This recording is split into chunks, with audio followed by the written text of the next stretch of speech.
Yes, Junet.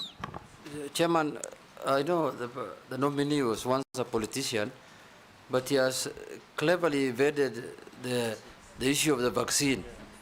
And we know each other why he's doing that.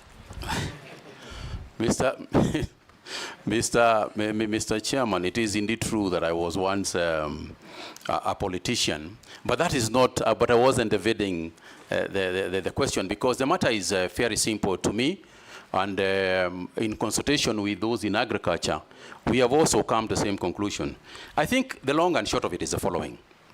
Number one is that my understanding is that the whole vaccination process is to address two diseases. It is to address the PPR and foot and mouth disease. That's what the issue is about. Mr. Chairman, you know, talked about earlier about social media and what can be propaganda and otherwise. And I think the most important thing is to involve those involved in the industry, including the members of this House, is to involve those involved with the information that we have. And say, this is a vaccine, it is being made by Kevavapi, who are our own people. It is for this and this purpose.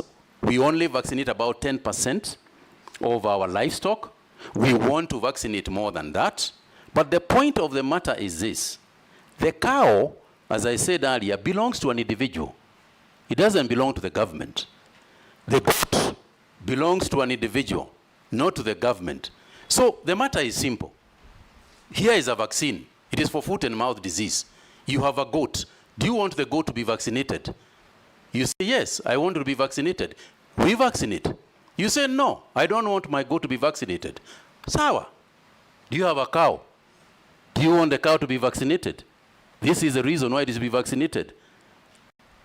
You say, yes, we vaccinate. You say, no, we don't vaccinate. Allah? Thank you. Point Yes, of order. Robert. But point of order, Honorable Chairman, point of order. Yes, Mishi. I think, Chairman, on the same breath, because there is a lot of misconception and a lot of negative narrative, so we wanted to hear from the nominee, how is he going to address to the public and put some trust to the public regarding the vaccination? We wanted to hear on that perspective. Thank you, Honorable Mishi. The communication aspect of it is huge. The communication aspect of this is very big. And I'm going to use the experts. I'm going to use the experts in Kevavapi. I'm going to use the experts who understand this very well to be actually the lead communicators, just like we did with COVID, where we had the doctors themselves explain the issue. We also want to use the veterinary officers to themselves explain what we are trying to do. So you can be sure, Honorable Member, that I am going to put a very robust communication system on this matter.